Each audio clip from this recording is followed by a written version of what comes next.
Hey Facebook. Hey you guys, good afternoon. It's Thursday. Hope you guys are doing awesome. So I wanted to give, I'm just going to jump right into it. Once you pop in, make sure you say hey. If you're a replay watcher, make sure you say hey too. Hi Haley. Hi guys. So I wanted to share some branding tips. Branding yourself on Facebook for direct marketers and why it's so important. Hey you guys, hey everybody. And if you know anybody that this would be helpful for, this is for everybody. This is for even all businesses, all companies, all teams. So feel free to hit the share button if you'd like, if you think this would be helpful for somebody. So why do we brand ourselves in social selling or direct marketing? Who knows why we brand ourselves? One, because people buy us. They don't buy the product per se, okay? And no matter what company you're with, you're always gonna be yourself, right? So we could go, you can say, hey, I'm with X company, and 5 years down the road, maybe you change companies, but you are always gonna be you, right? You're not that company. So we always wanna brand ourselves in direct marketing. We don't want to brand the company, okay? Super important just right off the bat. Hey, Colleen. Hey, Melissa. Hey, Kyle. So the first thing that you wanna do is you wanna make sure that you're delivering valuable content and not just advertisements. So the direct marketing industry has a bad rap because why? We're flooding our friends' feeds with advertisements left and right, and people don't come on to Facebook to buy products. They really don't. So we want to come up with content, and we want to come up with content that's going to be in line with our brand, with us, with who we are as people and what we stand for. So when you're coming up with that special content, hey Holly, hey Aggie, hey you guys, I want you guys to think of 3 to 5 things that really represents you as a person and what you stand for, okay? I remember my upline taught me this little trick, and she's just an expert in social media selling, and I pass this along to my team and use this myself. Think of 3 to 5 things that describe you. What are the characteristics? What are the words? If you know those words, pop them in the comments. I'd love to hear them. What are those words that really describe you? So for me, what is it? Well, I'm a Christian. People know that. I'm a twin mom. I'm an esthetician. I'm an inspirer. I love to come on here and inspire you guys. I love to empower people, empower women.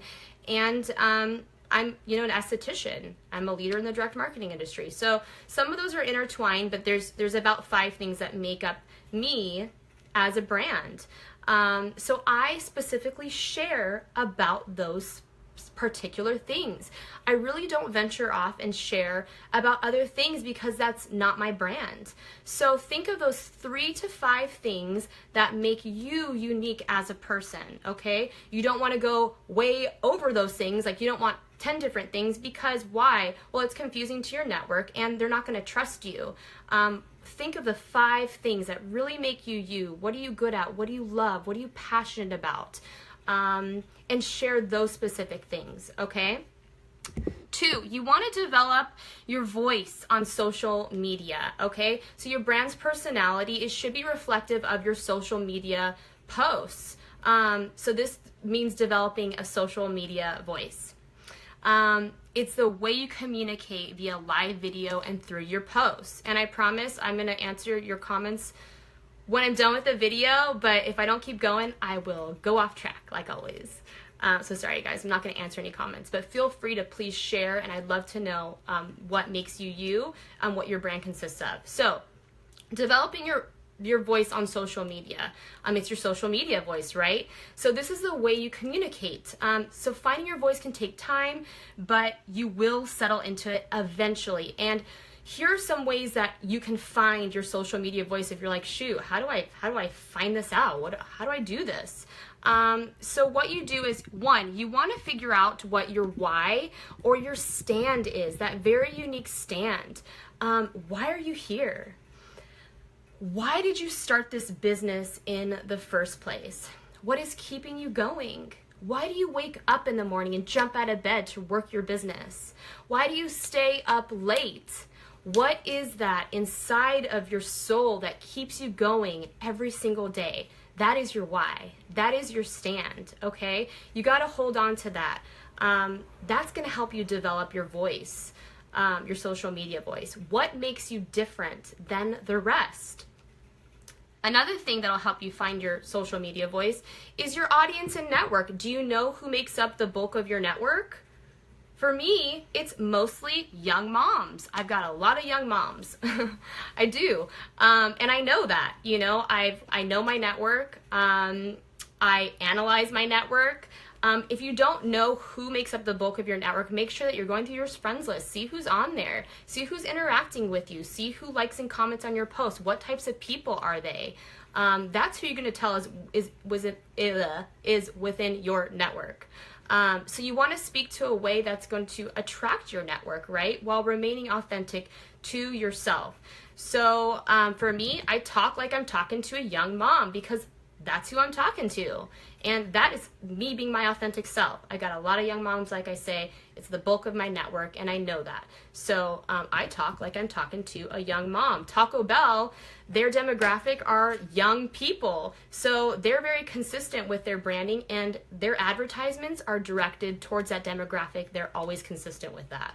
So make sure that you're talking to your network and providing valuable content specific to your network and your audience. Super important, okay? Authenticity. Oh goodness, this is probably one of the most important things, you guys. So in developing your social media voice, whatever that is, it's got to be authentic to your brand. Not you trying to be like someone else's brand, but your own brand. Trying to sound a certain way so you're gonna fit in, it's not gonna work. It will not work, I promise. I've tried that in the past. It doesn't work. You know, I'm not perfect, but I'm just sharing with you guys what I've learned along the way. Trying to fit in, it doesn't work. And isn't it so much easier when you can just be yourself? It's so much fun. It takes the weight off your shoulders. It's amazing. It's freeing.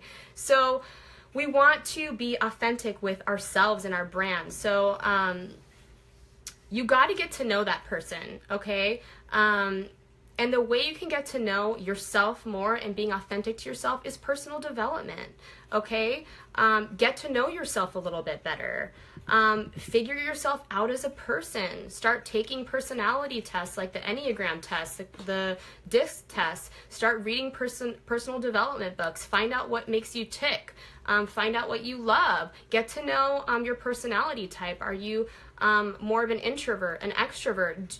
Take all these different types of tests and use the resources that you have to find out what and who you are to your core. That'll help you be more authentic, and it'll help you make you feel more comfortable with yourself, okay?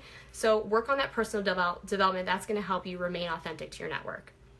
All right, so another thing that we want to do as far as branding is concerned, this will help you to be successful in branding, is to post regularly and stay consistent. Oh my goodness. I'm sure you guys hear from leaders all the time. Stay consistent. The number one thing that you can do in your business is to be consistent, and being consistent with your own unique branding, okay? So, nothing's going to kill social media branding efforts more than irregular posting. That is so important. If you're only posting on Facebook once a week and you're depending for your business to go crazy, girlfriend, it's not going to happen. You need to be consistent, okay? So finding out what that little special number is to you, it's going to be trial and error. You got to figure it out. For me, the sweet spot is around 6 posts a day. Sometimes it's less, sometimes it's more. My network kind of expects that from me. So play with it and see what works with you and your network. It's not going to be the exact same number for everybody, but you can't post once a day. It's not going to, or once a week. It's not going to work. Be consistent, okay? Short attention spans combined with rapidly growing social networks have made staying consistent more important than ever. everybody has ADD on Facebook. Everybody wants things quick and fast. Get to the point. Show me what you got, or else they're done. They're off your post. So we got to keep the attention span of our network, keep things going, keep content fresh, and keep things moving. So make sure that you're getting in on all that action. So stay consistent, you guys. Do not, and lastly, this is the last point I'm going to make. Don't forget about your bio, your profile, your cover photo, and your profile picture. So a lot of brands and people make the mistake of just letting their profile section go to waste on social media, and you got to let people know who you are in that little phrase at the top of your bio. So if you could think of just a few words that would describe you as a person and as your brand, that's where that bio should go. It should tell people a tiny little glimpse of who you are and what you do. I make sure to include my company name and my title up in my bio. I say what I do. I inspire women to find their voices. That is like my heart of hearts, because I once didn't have that voice that I use, so I use it now, and I inspire other women to do that. I put that in my bio because I'm proud of it. That's my why. That's my mission. So be using that bio to your benefit. A cover photo, make sure that it represents you, something that you're passionate about, something that excites you. It could be of your family, or it could be a really cool inspirational quote that really resides with you. Your profile picture should be of you and your face. And we want that. That's all encompassing of your brand. So people, when they're scrolling through Facebook, they get a brief snapshot as soon as they look at your face, your cover photo, your bio, and they see maybe the first few posts. They're gonna be like, hey, wow, she's cool. You know, I want to get to know her as a person. Because remember, you guys, like I said in the beginning, people are buying you. They're not buying the product. You are the brand. So just wanted to share those quick tips. I hope that was helpful. If it's helpful for your teams, feel free to share. And I hope you guys have an awesome day. All right, bye.